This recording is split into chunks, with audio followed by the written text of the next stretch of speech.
Hey everybody, Shoebox Legends. Thanks for stopping by. Today's episode is going to feature the contents of a care package from my longtime friend Caleb. He doesn't have a YouTube channel that I can link to at the moment, but a really solid guy, and you may have seen him around in the comments on some of my previous episodes. We've been friends going way back for years, and he was kind enough recently to send the stack of stuff that you see in front of you there. So we'll take a quick look at what he sent along here. So for starters, I have a couple of unopened packs, and I'll probably save these for a future break down the line, but we have a 92 Score Baseball Series 2 pack. So this is one of my favorite junk wax sets. A ton of just really loud and colorful subsets and kind of unique cards throughout this checklist. So this is going to be a lot of fun to open. Save that one for down the line. And then I'm really interested in this one. This is a set I had not heard of until Caleb encountered these packs. It's called Starlog, as you can see, and it's a science fiction based set. You get 9 cards in this pack and a chance at a hologram card.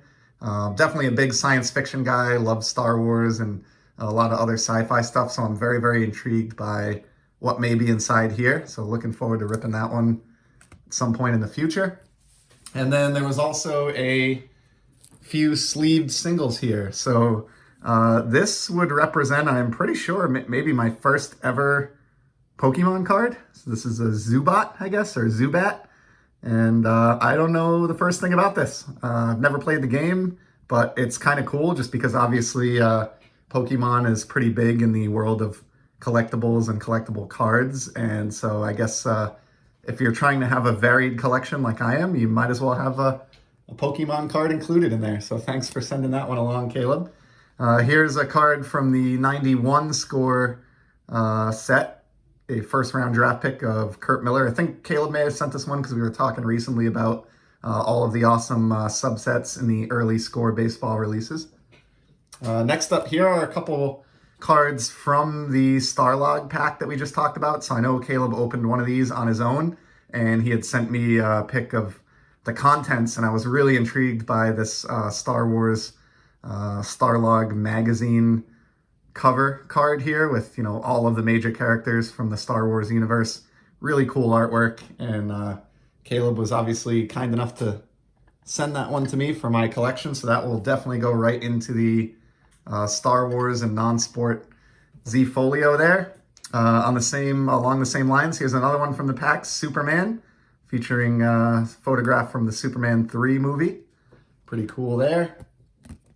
Next, we have a Corvette card. So obviously, Caleb definitely gets that I am a very random collector who's into all sorts of variety, and you could definitely tell that just from the first few cards here. This one's kind of cool. My father-in-law actually has a restored Corvette from the 1960s. So I may pass this one along to him. He's given me some sports cards from time to time, and so he'd probably find this one pretty cool. I know Caleb's a big car guy too, so neat card there.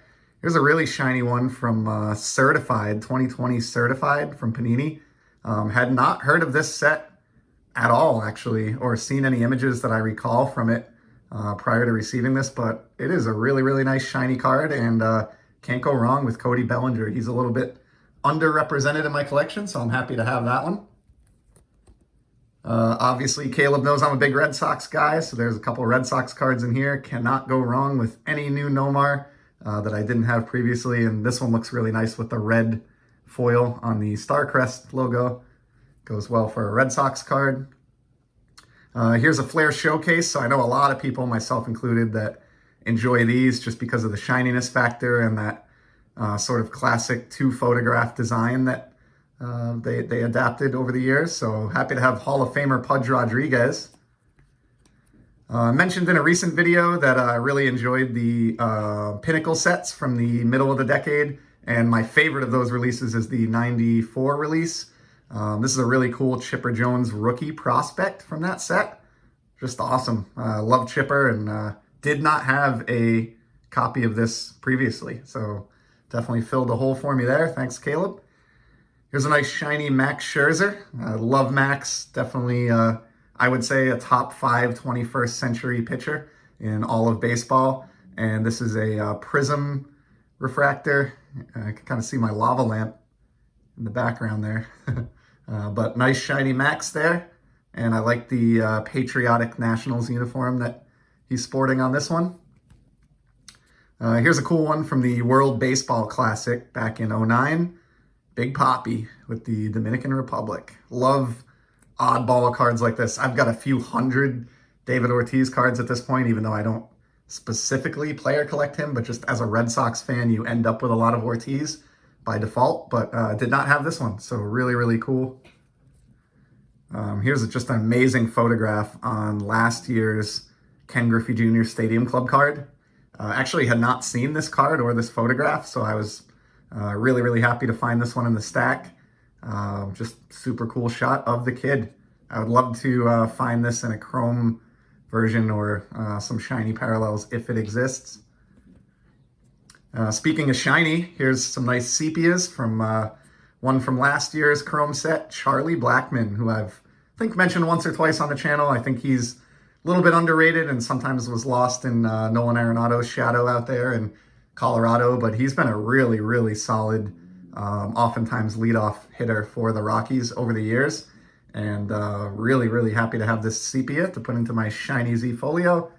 And to go along with that, we have Paul Goldschmidt, who of course is the new teammate of Nolan Arenado, who I feel overshadowed Blackman for a few years. So a couple nice sepias of some star players there. Home runs in this package as far as I'm concerned. Next up, we have a Sparky Lyle Going North from that really nice Ted Williams set that came out in the early 90s.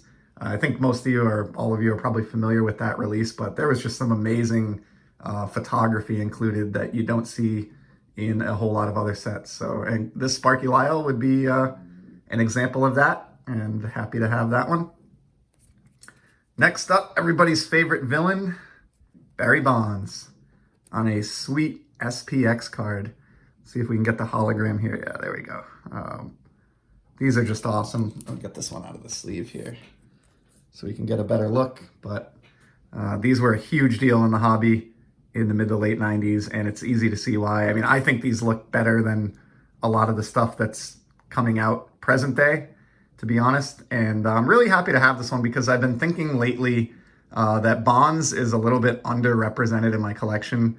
When I first returned to collecting as an adult, I was still sort of in my hatred of all things Barry Bonds phase. But I've really softened over the years. And even though I still think, I still consider Hank Aaron the true home run king, I do recognize Barry's significance in the history of the game, even if it's tainted and requires an asterisk next to it. I think he was a really important player, and I'm really happy that Caleb decided to toss a card or two of his into this delivery, and this one in particular is just awesome. So thank you, Caleb, for that. Oof, really hard to get that to look even halfway decent on the stand there, but it is what it is. We have one more Barry. It's also a shiny one, and it features a really cool flashback photograph of his early days with the Pirates. I would guess this photo goes back to like maybe 1986 or 1987. Love the 1980s Pirates hat there. And just a really cool photograph that I don't see all that often of Barry from when he was a little bit more likable a player. And then the final card from the care package is one of my idols, a guy who I know a lot of people respect, and rightfully so, the great Jim Abbott. I've talked about this in previous episodes, but one of the most impressive athletes of all time, in my opinion, when you consider what he had to overcome as far as his disability to be able to not only make the majors, as so many people struggle to do, but to pitch incredibly well and even be the author of a no-hitter. He will forever be one of my most admired and favorite athletes, and I will happily accept this 1992 All-Star card of the man. So that is it. This was an amazing care package. Thank you so much, Caleb. I can't wait to tear into those 2 packs, and you'll have another couple episodes coming up when I do. And in the meantime, appreciate everybody else stopping by, and I'll be back soon with some more content. Take care.